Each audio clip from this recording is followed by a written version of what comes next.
Welcome to the road to Acapulco. There's a new idea in town, an idea that's been heralded by Bob Podolsky for 32 years.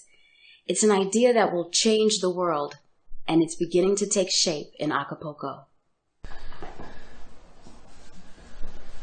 Good evening, everybody, and welcome to the road to Acapulco. This is Michael Nimetz and Bob Podolsky here in Acapulco, Mexico. We've got a beautiful view in front of us, and we've got a special guest, Juan S. Galt. His legend precedes him. He's an authority in many things, and certainly a trusted advisor when it comes to certain things. So, with that said, let's get to the topic of our podcast, which tonight is going to be the purposes of an octologue. Mm-hmm. And so Juan actually suggested this topic, and so let me ask you, what do we want to explain this topic? What do I mean by the question? Yeah. Well, I mean, I'm wondering about the applications, right? And when you think about applications, you got to sort of start thinking, okay, who benefits from this, and what utility does it bring, right? And I think obviously it's the benefits are obvious in many ways. You have a group of people getting together on a frequent cycle, and they know that it's going to happen, and so they're all investing certain attention towards building something. But what do you build? And then there's sort of other questions around, so it's a very interesting topic, right?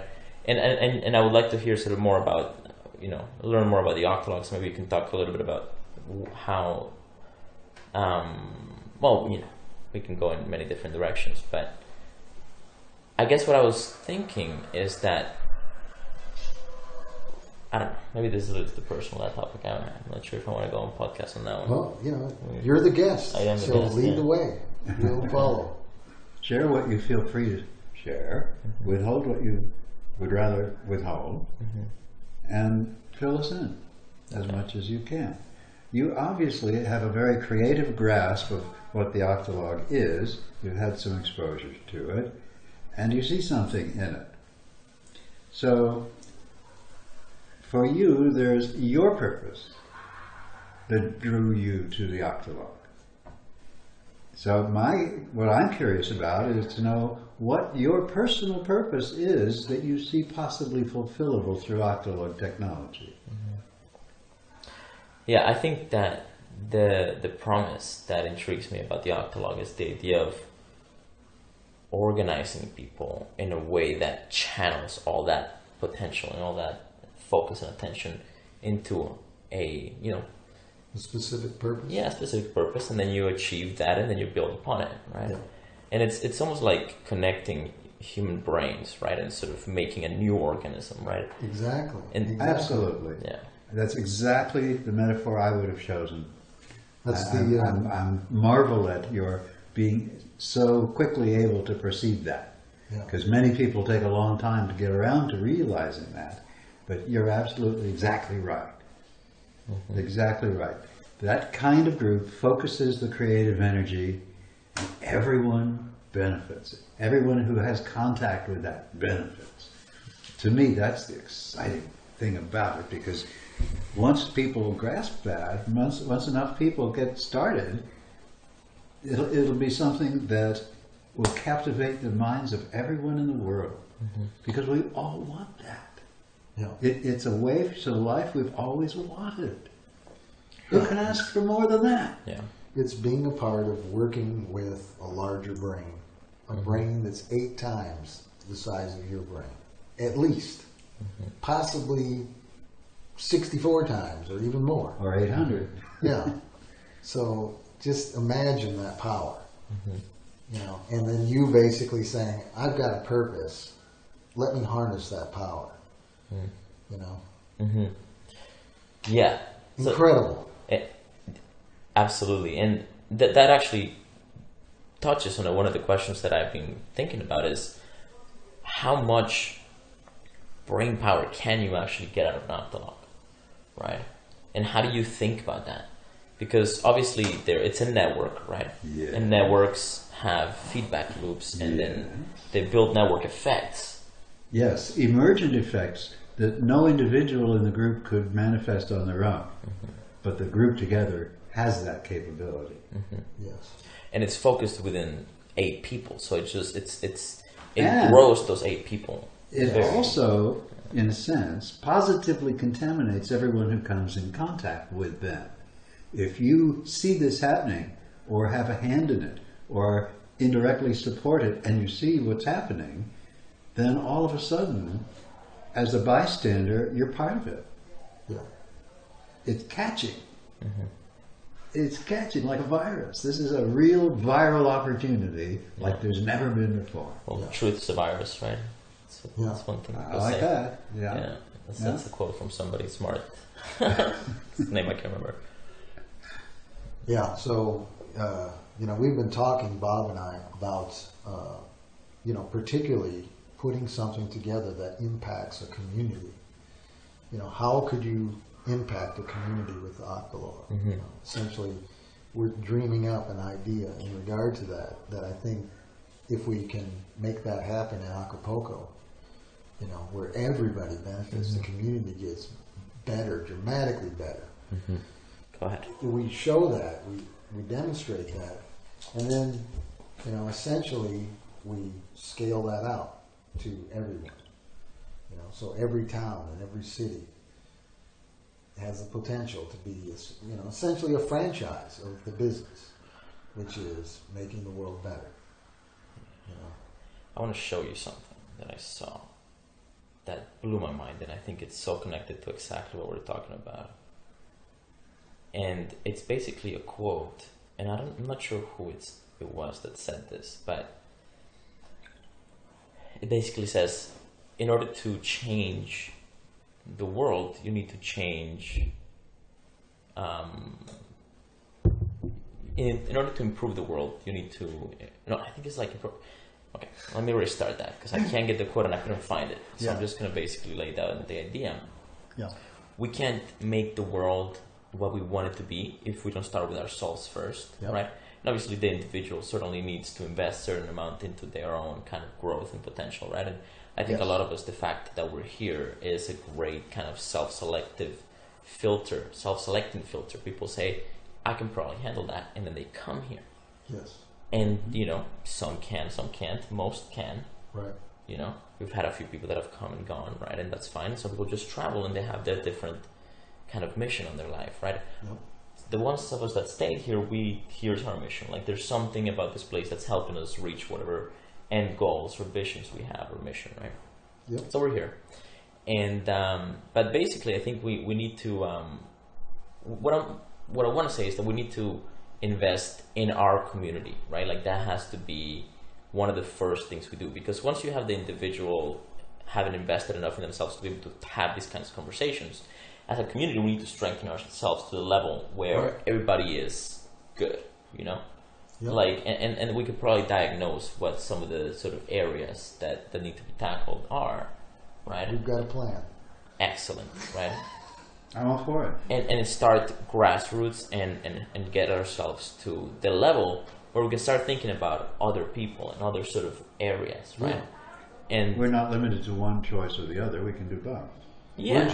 We're just actually, just to give you a little peek of what we're thinking about is, essentially setting up businesses that fulfill people's needs that they don't even realize they have. And essentially do that through the business apparatus. That makes sense.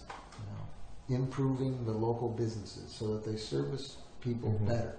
Yeah. Better than anybody else has ever experienced at some point, because if you put an Octologue on that particular purpose with some capable people, you're going to have dramatic improvement. Yeah. Yeah. And so I mean, you're going to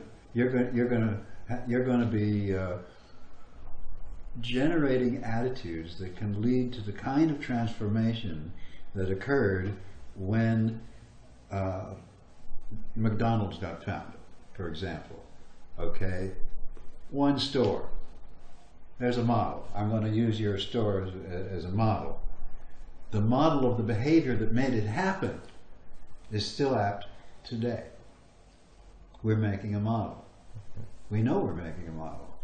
We're getting ready to transmit the model, share the model, evolve the model, and it's all coming together because of people like you.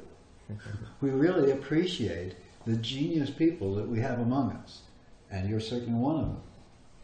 Okay, I have a great respect for you. I've watched you now for quite a while, and I really am impressed with your capabilities and your dedication. So, having said that, I appreciate that. I really see that it is folks like you who are going to transform the world by promulgating the technology that we've been developing. I encountered this technology back in '84 and worked with John David Garcia until 2001 when he died. And I've been working without him, except in my head, ever since. Non-stop, full time. Now I see it possible to have millions of people working non-stop, full-time, making better lives for themselves and everyone around them. Yeah. This is a perfect mechanism for it, and I just feel elated that people are discovering it finally. People like you, people like Nathan, people associated with an Acapulco, including Jeff, and he's probably one of the least involved in it at this point, but his business is starting to be affected by it in a beneficial way. That makes sense. Yeah. Witness what Nathan does. He's a piece of it now. You see? and he brings those advantages and positiveness to the work he does with Jeff. Jeff is sooner or later going to realize what a gem that guy is, and what incredible power he brings to the business. Wow, my goodness. In the meantime, there's a lot of other people going to be catching on. Yeah. Yeah, and we, we're off topic a little bit, but, this is kind of what explains we're doing all right. The passion, that burns once you realize what this thing has in store for everybody, Yeah, so and I just want to clarify what I said earlier about like focusing on us and like you start there. I'm not saying that like I'm not taking it to an extreme, right? I understand that we're interconnected with a huge amount of people, right? Like especially unless we had unless we had like a bunker and it was just 50 of us, right? But that's not what we're talking about. We're connected to a world, and we're like one of our basic needs is internet, right? Yeah. So like internet, okay, cool. Is there water, right? And then other things, right? You can fix water, but internet is very important, right? Yeah. So we're interconnected to a lot of people, right? So I'm with you there. Well, and another question that's interesting is sort of I don't want to ask this question because it'll take us on a whole other journey. But no tangent. Huh? Yeah. It's up to you. But you're the guest. Well, I did want to say that what I love about these conversations we're having is that we're finally thinking about as activists in a sense, right? And libertarians or freedom activists or anarchists, volunteers, whatever you want to call it, right? We're finally talking about, okay, great, how do we out-organize these massive monsters of organisms that basically control the world? Because that's how I'm seeing it now. And this is a conversation that's happening in some grassroots elements of the crypto space, right? I guess people working on social networks, Cinero, I'll give them a shout out, right? They're going through a bit of drama right now, but Cinero, the vision of Cinero is fantastic. It's basically a fully decentralized, like BitTorrent, like when you pirate movies, that kind of decentralized social network, and then you get to choose who you talk to and who you don't, and you can have certain ways of kind of measuring that, and that there's like money in it. So if people really like your post, you actually get a token in exchange that's worth something, you can sell it and stuff, right? So it changes things. The whole purpose of it is to reward attention, and the idea of attention economy and attention scarcity. This is a resource that people don't really talk about, but attention is something that's scarce. and it's the most important part of the human experience is what your mind focuses on, right? Yeah. Because that guides this animal that we're riding. It sort of moves that energy towards this or that, right? And well, it's the opportunity to either take that information and use it or let go of it. You know, when it talks, you know, like when you have sports and stuff like that that are occupying many people's attention, when you're aware of it, then you can decide whether that's valuable to you or not. And I think that's where, you know, another purpose of the Octologue could be, you know, like giving yourself feedback about what you're spending your time thinking about. You know, if you share that with other people, you might come to find that, you know, hey, you know, I spend 18 hours a day looking at sports stuff. Do you think that's healthy? If you ask 7 other people, I'm sure most of them would say no. And do you think it really does something positive for you? Oh, then what keeps you doing it? Oh, do you have a choice in whether you keep doing it or not? If not, why not? Yeah, imagine all the people that are working, occupying their mind with paper shuffling, essentially. Exactly. All day long. And they think they're smart. You know, they think they're smart. But the reality is that they could, you know, on their, as a hobby, get involved in an Octologue and essentially start to witness the power Yes. that it has, to the point that they can stop thinking about the crazy stuff and start thinking about the stuff that really matters to them. I think there's a point in what you're saying. How to put this? What we choose to make important is important. And we've been convinced, mostly by others, that it isn't. That it isn't important what you put your life into. I think there was a time when most people had a sense of that having a point to your life or a meaning in your life was important. Yeah. Now I see that the vast majority have been convinced that this isn't so. That there is nothing important. That there are no real values. There is really nothing to hope for. It's a nihilism, a despair setting in. And I feel very angry at those who promote that.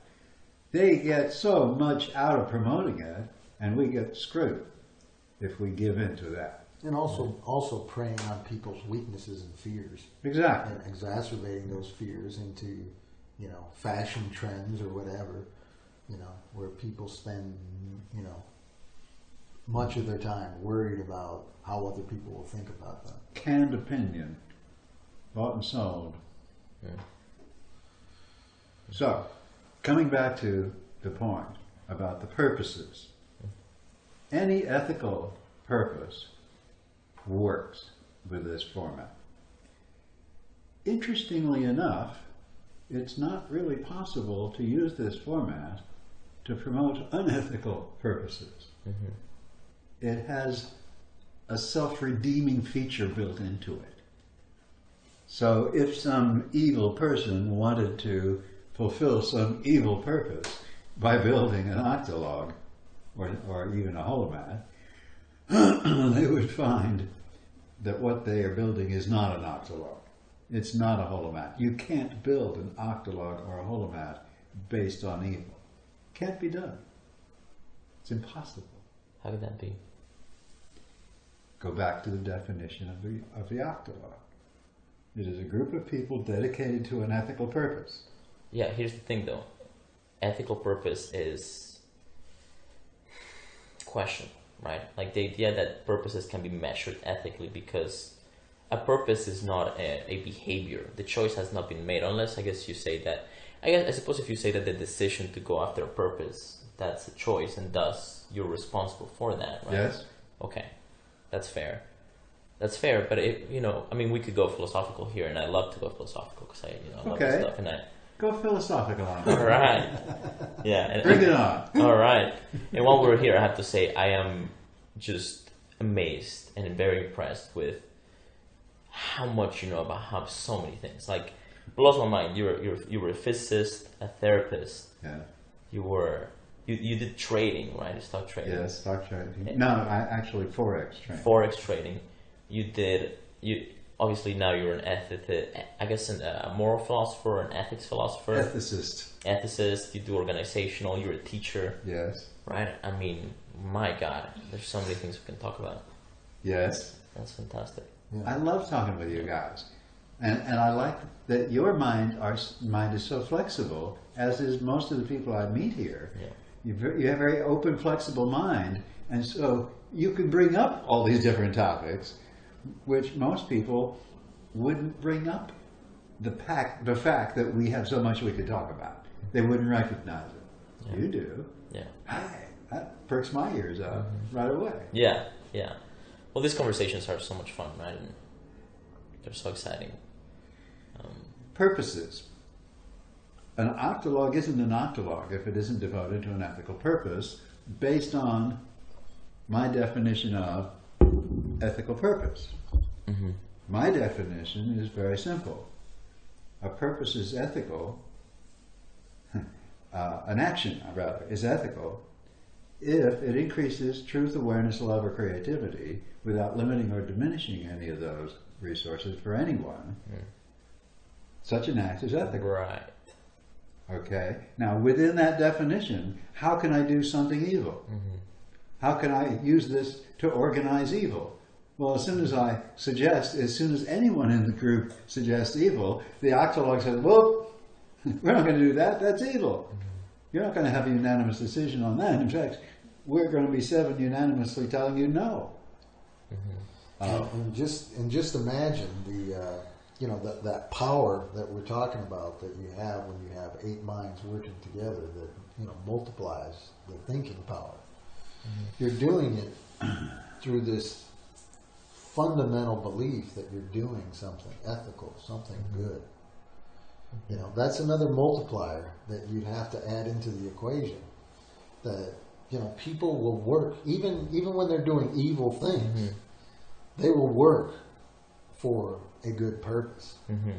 But now we're telling them how to identify a good purpose and the good means, because you can't achieve ethical ends by unethical means. So we now have a mechanism for sorting the means.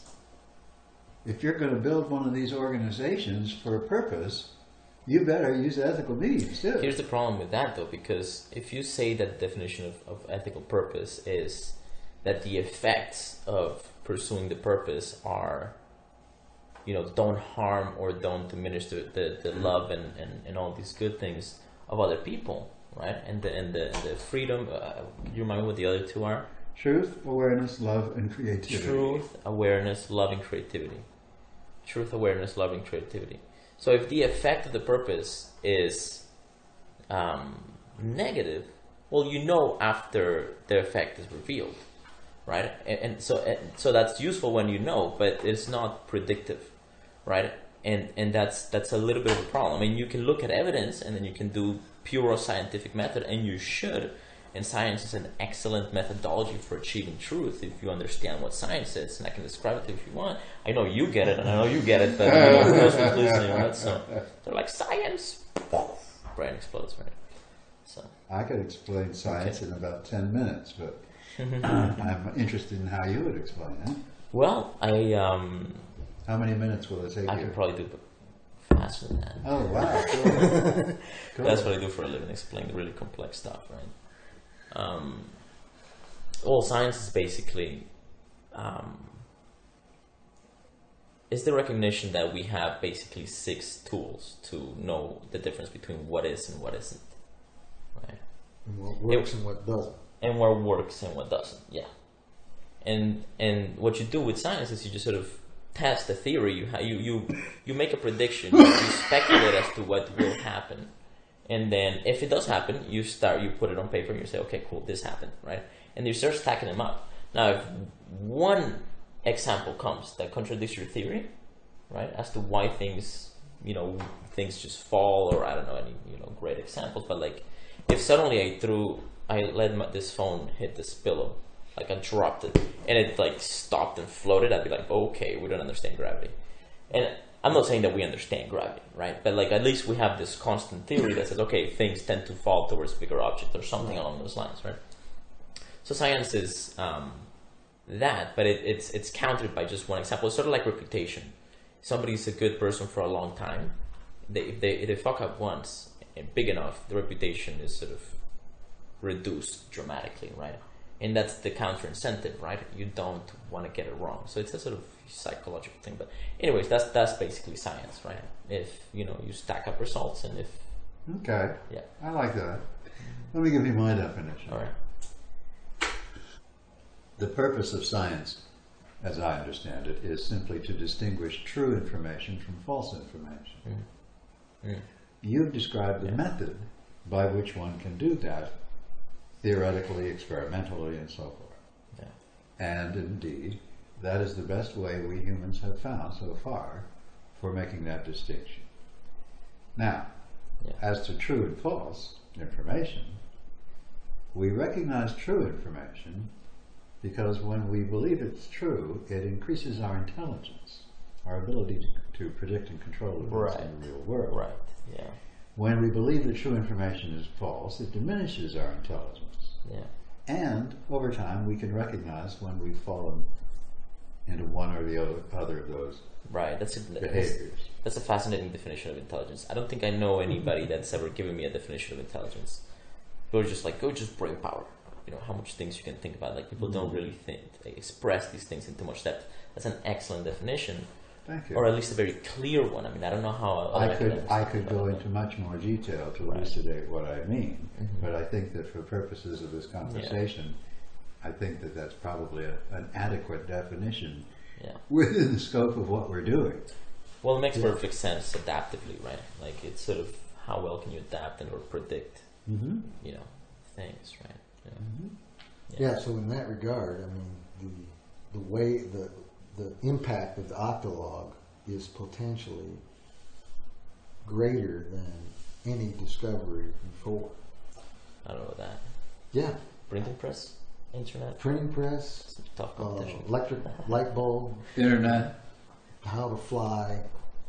Essentially, the Octologue is going to be a point where, technology really blossoms.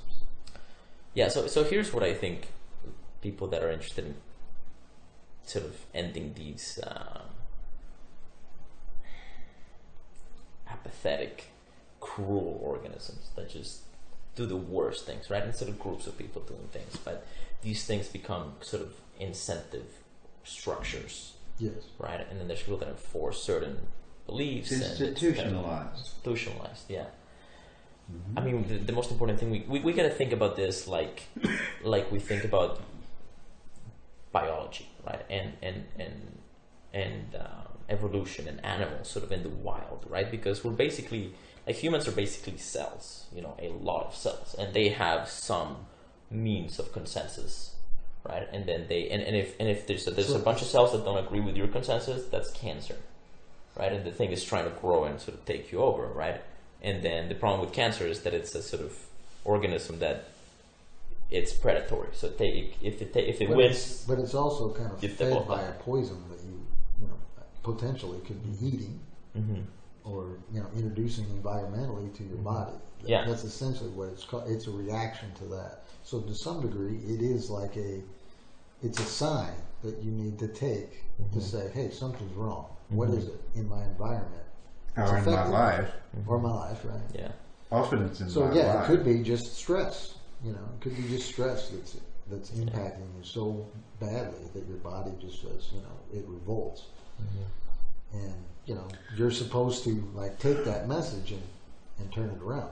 But it's this kind of thinking that if you put it in an Octologue setting and you start to discover things, and then you take that discovery and go in another direction and start another Octologue about that particular purpose, eventually you're going to find the most efficient thing much quicker than what you would if you had the typical scientific expedition into something, especially when you've got money kind of controlling what the results are.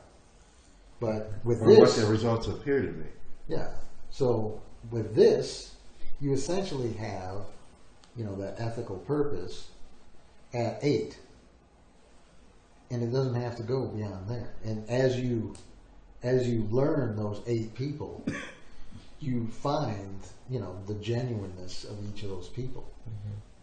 People that are, disingenuous aren't going to last in an octologue, and so that's what's going to be the problem for the psychopath. Oh, that's really interesting. As another purpose, I guess, is getting rid of the psychopaths is by proliferating octologues to the point that everybody is in an octologue, and everyone rejects. And if you're not, you're less likely to have progeny that survive. Because you can't get a job. You can't support yourself. Right. Nobody will have you. Right. Yeah. That's what will happen to the psychopath. It's really the result. It's like the super shunning. Okay, so why can't the psychopath, and really, sorry, I think my understanding of the different types is a sociopath is the one that's actually not really that into physical violence, like he just wants, this is not the guy with the chainsaw. They're the seducers. Right? That's a psychopath. They're the seducers and manipulators. Yes, they're sophisticated, and right? The sneaks. The sophists, right? The social metaphysicians, right? Right. Call them what you want. Okay, sociopaths. We'll go with sociopaths.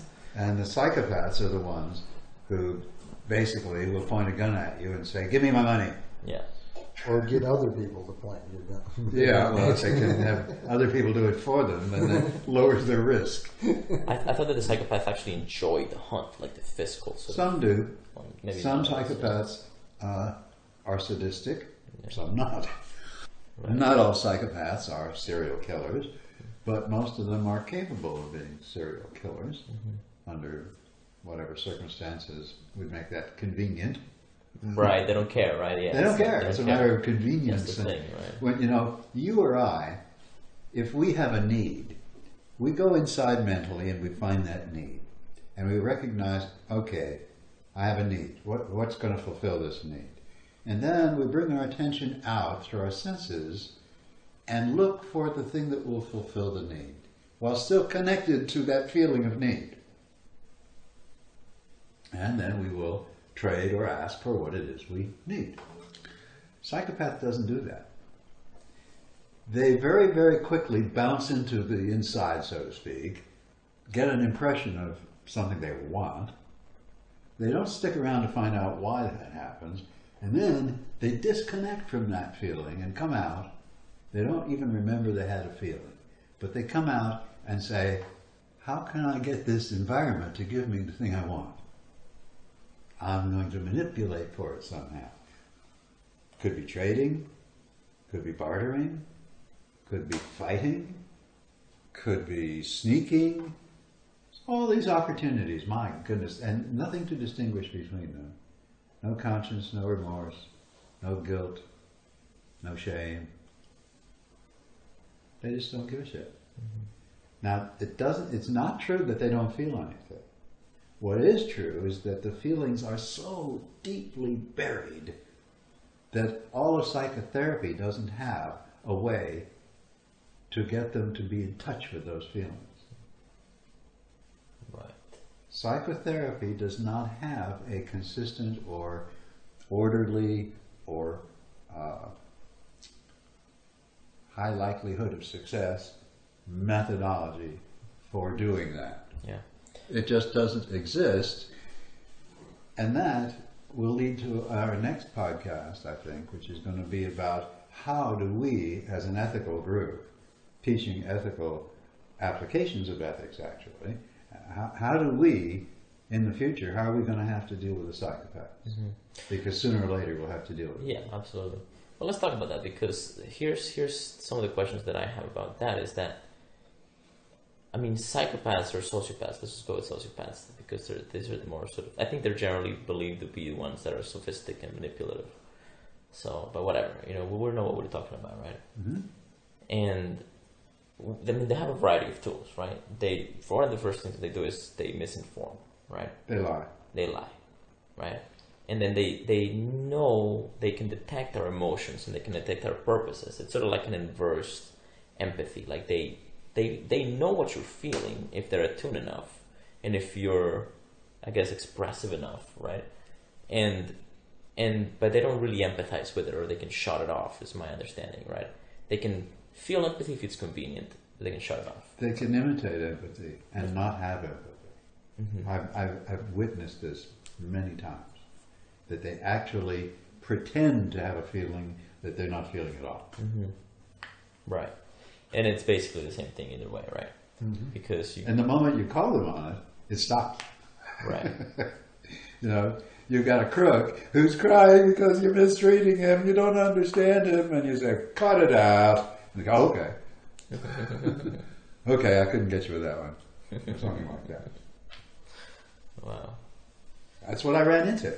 Yeah. Now, obviously, if they admitted that they're trying to manipulate you, that's a pretty obvious flag, right? But the ones that we'll have to worry about are the ones that keep up the act, and these are the ones that are more narcissistic, perhaps, right? They're believing their own story, right? And those are the dangerous ones, right? And I don't know that you couldn't that one of these people. I mean, I don't know if they're creative. I assume that they are creative because they do manage to survive and adapt and thrive. Really, I mean, but they're at the top, right? they manage to survive in an environment that's conducive to their circumstances, that rewards their behavior. Yeah. And so once you change that environment to where you've got 8 people that know each other well, and then essentially refer to other people, and you're establishing a They're rapport outnumbered, right? with a great deal. Yeah, Vastly. You have exposure to a lot more risk. That makes a lot more sense. So let me tell you a little bit about the context in which I've thought about this question for a long time before I heard about Octologues. And that's Bitcoin, right? So Bitcoin has this cool thing that's called a multi-signature script. And what it does is it lets you have your own wallet, and I have a wallet, and you have a wallet, and we combine our private, like our public keys, and we sort of create one where if you and I sign a transaction and you don't sign it, it can go away. It can be sent. Or maybe 1 out of 3 needs to sign and it can go away, but that's kind of useless, right? You can do 3 of 3, so all of us have to sign, and the money can be withdrawn from the account, right? Now, Bitcoin lets you do up to 15. So for about 2 years, people have been exploring and experimenting with this. And what I have found and what I've heard about, I've never heard of anybody really doing any more than 3. And I think the reason... You get the results with 3. You get it. Well, I think that the way people think about it is that simplicity is better for security, right? Yes. Now, none of these are like they're used in centralized security, right? Whenever you centralize kind of wealth, it makes sense to do 3 of 3 or something like that, or 3 of 4 or 2 of 3, right?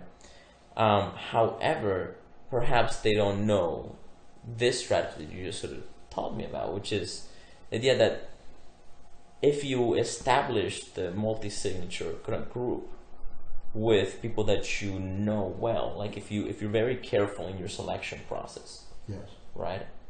Then at the end of the day, once you reach a certain amount of people, maybe 2, maybe 3, then you can actually outnumber a bad player, right? Yes. Somebody that's malicious, somebody that's not really being honest or empathetic, or not playing, it's not gonna play by the rules, right? And then what are the rules? That's the other great thing, right? And so that's a whole other topic,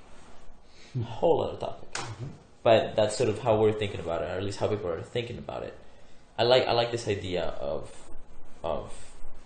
strategizing to outnumber a bad player, because it's a very difficult and common problem just about anything.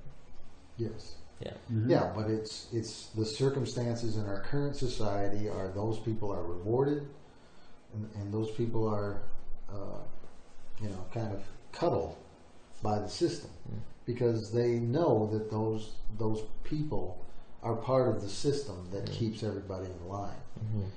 And so that's why they continue to exist for so many people. So many people get impacted by bad players, because the way the system works now.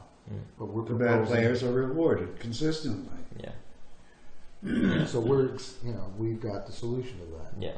And it doesn't take any more than 8 people. And actually, it can take even less than that. But you get that many people together on a particular purpose, and you can figure it out better than anybody else. Yeah, and it's going to depend on context, and you're gonna want to test it, and you're going to want to optimize. And you've done a lot of this research already, right? So Correct. You found that 8 is a really good number, or 7, 9, something like that. Right? Yeah, 7 to 9 is the sweet spot. But remember, in the formation of an octologue, you're always starting out with 1 or 2. Right. Always. Yeah, that makes sense. And then you build on that. And each new person who comes in has to be approved by all the previously inducted members. So you never have someone sort of sneaking in that doesn't have the consent of everyone who's already there. This process that you have for selecting the members blew my mind. Absolutely blew my mind. I think it's fantastic. This is one of the things that people don't know, or probably even thinking about when they hear the word Octologues, right? They think 8. They start thinking, why 8? Right? But if you tell them it's a full consensus selection process, right? Which is a lot of words, but that's what it is, right? That is very empowering immediately, because you're like, oh, okay, cool. So I just gotta check with my friend whether they like, what do they think about my friend, right? And we realize that we do that already. If you have at least general social skills and anybody that's good around you, right, you're going to pick that up. Right? A lot of that will happen spontaneously. Yeah. But we simply formalize it in a way that optimizes it for the creativity of the group. Yeah, it makes perfect sense to formalize it, absolutely. Yeah. We did we do the one on the podcast about the features of the Octologue? Have we talked at length about that? I think we did. Yeah. There's a lot of advantages and benefits from the Octologue. And, listeners can refer to our previous podcasts for a lot of the details of that. We don't have to keep covering the same ground over and over. Yeah. But the fact is, everyone who is in an Octologue and grows it into multiple Octologue holomat, everyone who's part of that is going to benefit. And you can't predict exactly how everyone will benefit, but you can predict everyone will benefit. And like many other things in life, what I have found is you get out of that process what you put into it.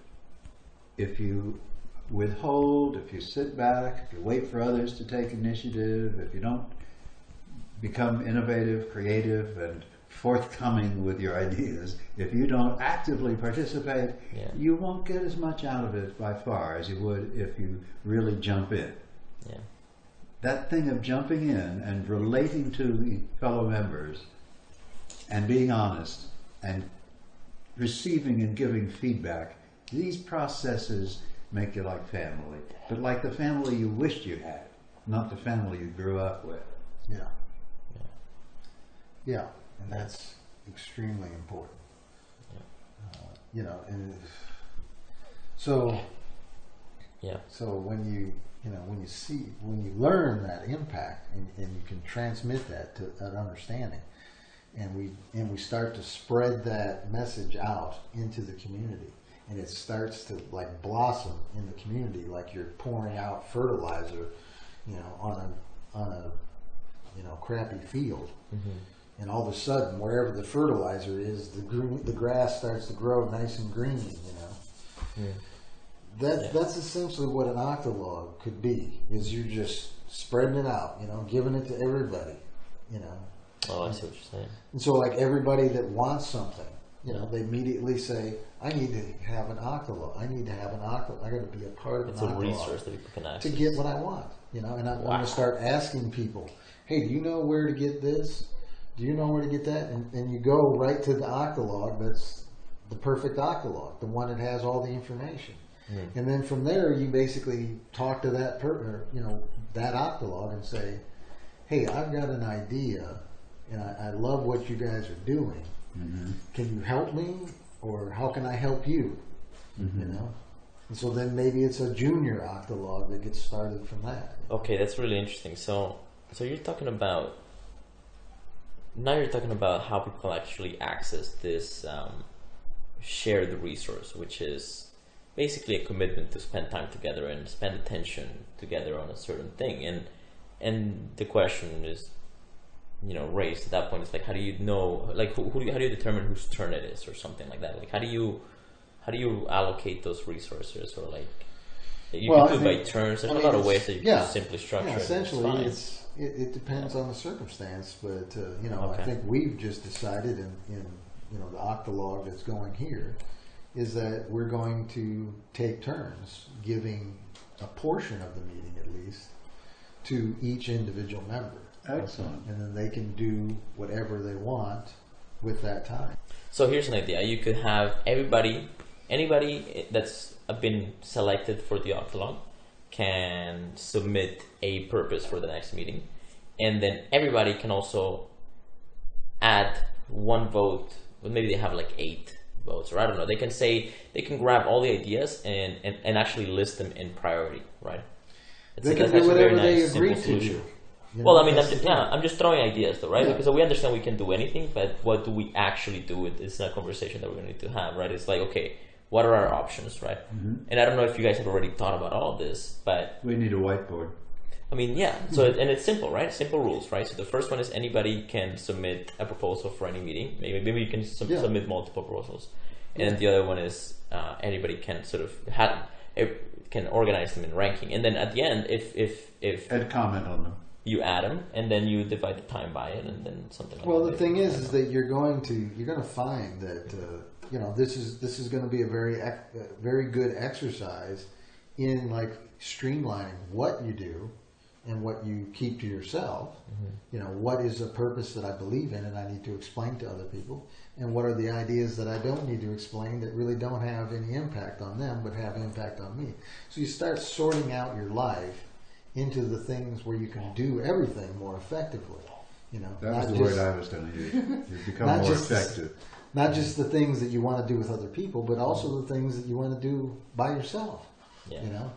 So now you have definition, for each period of your life. Every week portion, if you want to meet every week, you can basically spend your group time with your group. And, if you want to do more, you can do more with them. Or if you want to just do the other stuff, you want to, work on thinking about something. Wait, you're talking about multiple Octologues right now, or are you talking just one? You can belong to more than one. Anything. Right, but yeah. If you really want to be involved in a lot of things, you could have involvement in an Octologue where you're going every day to a different Octologue. Or you can just have one, depending on what your interest is and abilities are, or what you want to focus on. Yeah, of course. Yeah.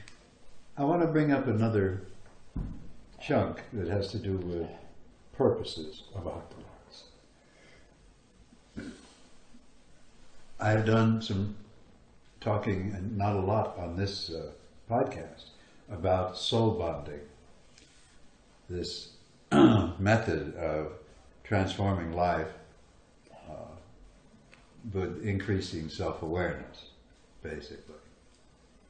And this is something that I teach, something I want other people to learn to do, is to facilitate the process of soul bonding. A process whereby someone who is relatively out of touch with what's really moving their life, but who's uncomfortable enough, will decide, I want to use this technology to find out who I really am. Why is my life the way it is? I've had all these unpleasant experiences in my life. What's the common thread that has run through all those experiences? Me. Oh my gosh. Maybe if I could examine that pattern, I could change it for the better. And I wouldn't be so miserable. Maybe I'd even be happy or fulfilled or excited about life. Yeah. Oh my gosh. So I have put together a compendium, a curriculum of 6 psychotherapeutic methodologies, which I teach not as a clinical model, but as an educational model. And because it's not a clinical model, nobody can regulate it. It's just education. Nice. Now, if one were to really buckle down and look at that, the most important part of that education takes place at the subconscious level. I'm educating the subconscious of my clients. You could be doing that for yourself and for others. You could even be paid for that if you wanted to. Yeah. Soul That's bonding. a resource that's not been developed at all, Exactly. but a resource that could, multiply everything. It sounds like you're talking about a process of self-knowledge, right? Like learning about yourself. Right? Yes. Yeah. Learning about yourself both intellectually, so you have a new framework in which to conceptualize your life, and then as you recognize chunks of your life that fit that pattern, even roughly, and never perfectly, but approximately, you begin to say, aha, I have held some beliefs that happen to be false. What are they? How can I discover that? Well, we have exercises you can do that lead you to those discoveries. Exercises that allow you to examine the things you don't remember about the first 5 years of your life. Why would people want to do that? Because it transforms their lives for the better. Yeah, that's true. I can vouch for that. It totally changes everything. Well, it releases resources in your body and yes, your that life. too. That just, too. Yeah. Because when you hide yourself from you, you have to maintain chronic tensions in your muscles in order to keep from feeling the feelings that you managed to forget when you were little because they were too painful. Yeah. And we all had those. And most of us managed successfully, and rightly so, to forget those experiences, because if we had remembered them when we were little, we could not have survived childhood. Yeah. We would have come into such violent conflict with our parents, if nothing else, we'd have gotten killed. So we don't do that, and instead we bottle it up, and then we get to be adults, and the threat of childhood is gone. But the subconscious doesn't know that it's gone. We have to teach him and her that the threat is gone. And now you can lower some of those defenses, and you can become aware of things you didn't recognize previously. Yeah. And I know you follow what I'm saying. Yeah. And continue in that thinking. That's a great path for exploring. It leads into a garden of new ideas. Yeah, it's like looking through a telescope, at your surroundings. Is essentially the experience that we're experiencing now. But we're saying, throw down the telescope. Get up close. And look what the possibilities are. They're huge. They're huge possibilities because it goes in every direction. And we've got enough people to go in every direction. Or at least, a couple billion directions. That'll suffice. That's plenty. Yeah, I think we're good enough. So that's a massive technology boost. Right. And well, yeah. I mean, that's essential, right? And I would imagine that a lot of people that have come here already have already done a certain amount of this. Like they have a certain amount of self-knowledge. They have a certain amount of confidence, and they have a certain amount of ethics. Right? They got a certain amount of ethics. Yeah, yes. They certainly do. They certainly do. Especially the ones who come here looking for the kinds of things we came here looking for. Yeah. Yes. Yeah. So I think we've pretty much covered the topic of purposes. We recognize that there's an endless supply of good purposes, and by simply availing ourselves of them, we don't have to worry about the evil purposes. They will die out. We have the mechanisms to make it happen. Yeah. It's going to be. And I want to throw this in, but talking about how we proliferate this, Bob. The fact that we're doing it here in Acapulco, and we really want to make this thing work. We want to create a model that makes Acapulco something that everybody wants to emulate. Exactly. We That's can do the road. that if we can do that in a short period of time, say a year or two. Essentially, then we can export it. We can franchise it to every city in the world. You know, just one seed in every city in the world. And before long, you're talking about, you know, complete change. So here's the in thing. like 5 years. Here's one of the challenges I'm seeing that we're going to face, and that's the question of iteration and how fast can people iterate on the ideas and optimize, right? And because one of the questions, really, one of the problems is that organizational models are going to have to become adapted to whatever the context they're in. What are their needs? What are their available resources? What are the dangers, the threats around, right? And so We know the how more- to ask these questions. yeah, we do, but the more people that are thinking about this, the faster that the evolution is going to happen. Right. But Right. and that's the thing, though. And is so that- the scalability of it is going to be, it might take a while for us to, like we're going to probably hit a critical point, and at that point just yes, spreads. exactly.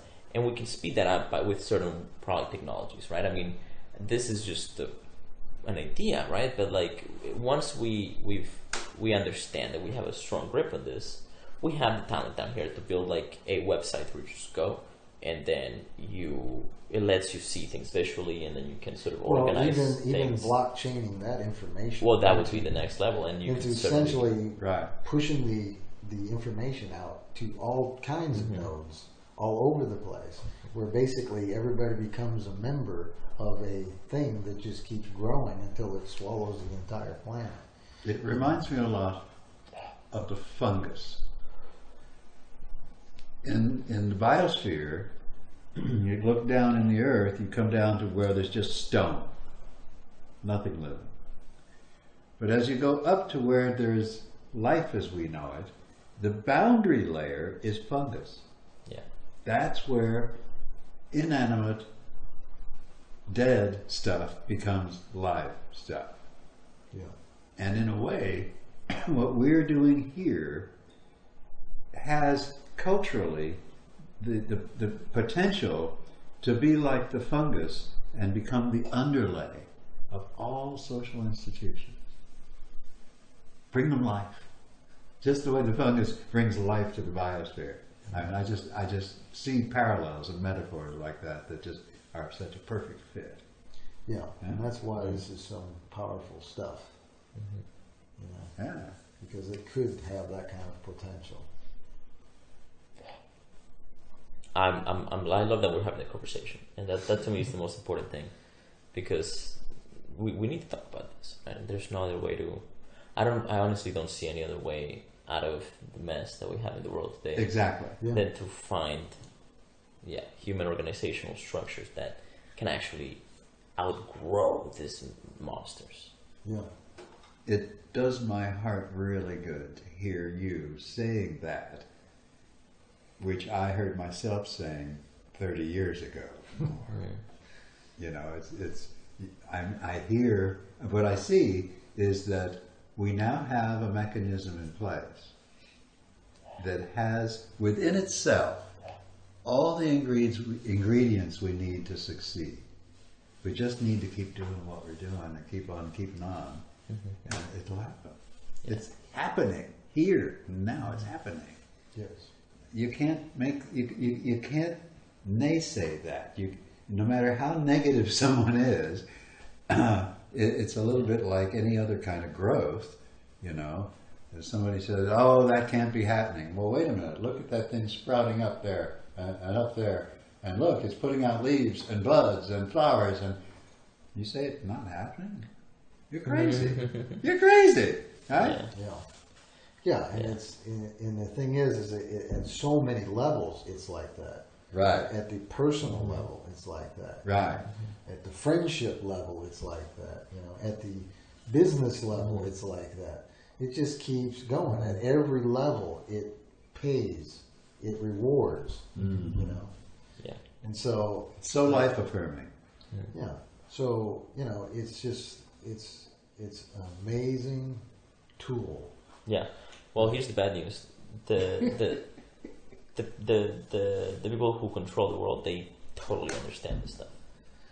They understand it 100% because this is textbook network effect systems theory. Like this is basically, yes, if you set up a system in a certain way with certain incentives or rules or whatever, and you point it at this, it's just gonna go. And it's human resources stuff, right? Like you gotta ask, why is Facebook, right?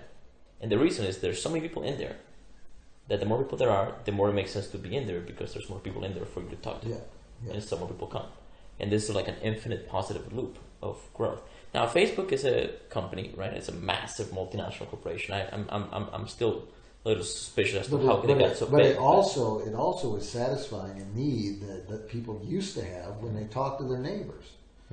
Yes. So the Yeah. fact of the matter is Yeah. that they're just monetizing another behavior that humans do Yeah. without their understanding. So they're Yeah. just farming the capability of people. But the reality is we can go far beyond that. But now that we've got these tools, we can use these tools. We can use the Facebook tool, with the Octologue and blow it away. Well, I think we could do a lot better than Facebook. Well, I'm just saying that we can I use agree. whatever Yeah, tool, we can make whatever it tool Yeah. they have, Yeah, whatever absolutely. tool they Yeah, use we to will. control. That'd be we can- really awesome. Yeah, I'd love to be part of that. You are part of that. Awesome. Automatically. You're here. So- You're part of it. I'm shaking my fist like, revolution style. Just All right. But the thing is, we don't need the revolution. All we No, need to do is help our We friends. all It's we an really need is intellectual- the evolution. It's it's This a is the evolutionary effort. We can. All we have to do is battle peaceful revolution. by talking to our friends and So- suggesting that our other friends do the same thing. Yeah, it's a revolution. Yeah, of some sort. What a wonderful thing. Gentlemen, I thank you both for being here. I really appreciate the way you have been participating in this process. I've never been so impressed as I am with what's happening in this group that you are responsible for. You're making this happen. So I thank you very much, and we'll see you on the other side at the next podcast, which will